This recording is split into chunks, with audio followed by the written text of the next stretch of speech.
had a very busy weekend. We got the 6 hostages out of Venezuela, as you probably know, and they're very safe right now. They're home with their families, and we appreciate the hard work of a lot of people, including Rick Grinnell.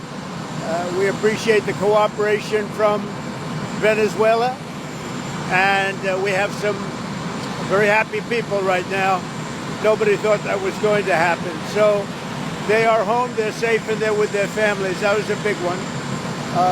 Secretary of State Rubio is in Panama right now, and we're talking about the Panama Canal. What they've done is terrible. They violated the agreement. They're not allowed to violate the agreement. China's running the Panama Canal. That was not given to China. That was given to Panama foolishly. But they violated the agreement, and we're going to take it back, or something very powerful is going to happen.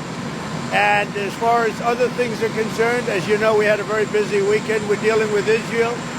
We're dealing with Ukraine and Russia. We have meetings and talks scheduled with various parties, including Ukraine and Russia.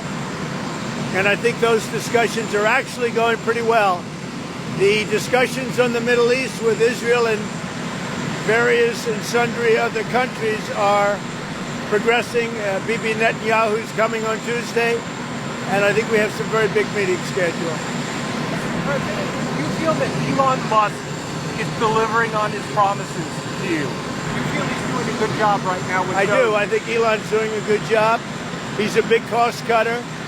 Sometimes we won't agree with it and will not go where he wants to go, but I think he's doing a great job. He's a smart guy, very smart, and he's very much into cutting the budget of our federal government.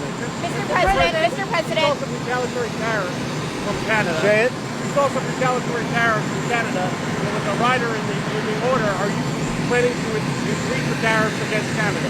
Well, it could happen. If they do anything, we will. Canada's been very abusive of the United States for many years. They don't allow our banks. Did you know that? Canada does not allow banks to go in. If you think about it, that's pretty amazing. If we have a U.S. bank, they don't allow them to go in. Canada's been very tough on oil, on energy. They don't allow our farm products in, essentially. They don't allow a lot of things in, and we allow everything to come in. It's been a one-way street. We subsidize Canada by the tune of about $200 billion a year. And for what? What do we get out of it? We don't get anything out of it. I love the people of Canada. I disagree with the leadership of Canada. And something's going to happen there. But if they want to play the game, I don't mind. We can play the game all they want. Mexico, we've had very good talks with them. And this is retaliatory. This is retaliatory to a certain extent. Millions of people flowed into our country through Mexico and Canada. And we're not going to allow that. And by the way, we have among the lowest numbers we've ever had of people crossing our border, the lowest numbers since my administration. Mr. President, you said, so on Truth Social, you said that you were going to cut aid from South Africa. Will you plan to cut aid across other African nations, and why South Africa? No, it's only South Africa. Terrible things are happening in South Africa. The leadership is doing some terrible things, horrible things. So that's under investigation right now. We'll make a determination. And until such time as we find out what South Africa is doing, they're taking away land, they're confiscating land, and actually they're doing things that are perhaps far worse than that. And on the Fed Chair Jerome Powell, he held rates. What's your reaction to him not changing the rates? What did you say? Fed Chair Jerome Powell. The Fed meeting was this week. He held the rates. He didn't cut them. No, I'm not surprised. I think holding the rates at this point was the right thing to do. Mr. President, which country will be next on tariffs? Would you consider taxing the UK, for example? Well, we're going to see what happens. It'll happen.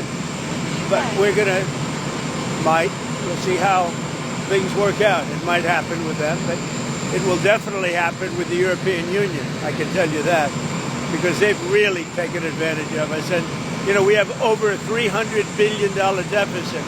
They don't take our cars. They don't take our farm products. They take almost nothing. And we take everything from them. Millions of cars, tremendous amounts of food and farm products. So the UK is way out of line, and we'll see the UK, but European Union is really out of line. UK is out of line, but I'm sure that one, I think that one can be worked out. But the European Union it's an atrocity, what they've done. Prime Minister Starmer wants a closer relationship with the EU. So Well, Prime Minister Starmer has been very nice. We've had a couple of meetings. We've had numerous phone calls. We're getting along very well. And we'll see whether or not we can balance out our budget. With the European Union, it's $350 billion deficit. So obviously something's going to take place there. Follow-up on this, for the European Union, what's the timeline? Am I looking Where? along Where? the line 25%? With who? 10%? With who? The EU, how much? I wouldn't say there's a timeline, but it's going to be pretty soon.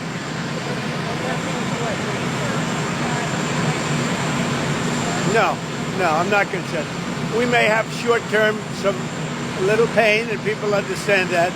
But long-term, the United States has been ripped off by virtually every country in the world. We have deficits with almost every country. Not every country, but almost.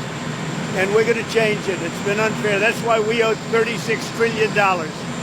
We have deficits with everybody. We help everybody. We've been helping everybody for years. And to be honest, I don't think they appreciate it. So we're going to change that. We're going to change it fast. We're going to make America great again. We have to focus on our country. We have tremendous potential if properly used, and we have to focus on our country. Tremendous deficits with China, tremendous deficits with the European Union, tremendous deficits with Mexico and Canada. And why? What's the purpose of that? Why would we have deficits? And you look at if you look at pharmaceuticals and drugs, if you look at various products, it's much cheaper in other countries. We're not going to allow that much longer. We're not going to take it. What's going on there? Well, it's been run by a bunch of radical lunatics, and we're getting them out. USAID, run by radical lunatics, and we're getting them out, and then we'll make a decision. Mr. President, have you spoken with anyone from Canada or from Mexico since you opposed? I've spoken with people from Canada. I've spoken with people from Mexico, and I've spoken to a lot of other people too. Prime Minister Trudeau or someone? I'm speaking with Prime Minister Trudeau tomorrow morning, and I'm also speaking with Mexico tomorrow morning. And I don't expect anything very dramatic. We put tariffs on.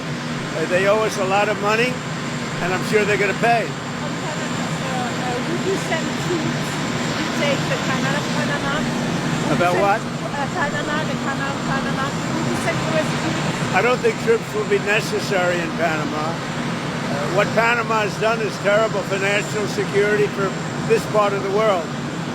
And, 70% of the signage on the Panama Canal was written in Chinese. That's not right. So it wasn't meant for China. It should have never been made. The deal was a ridiculous deal.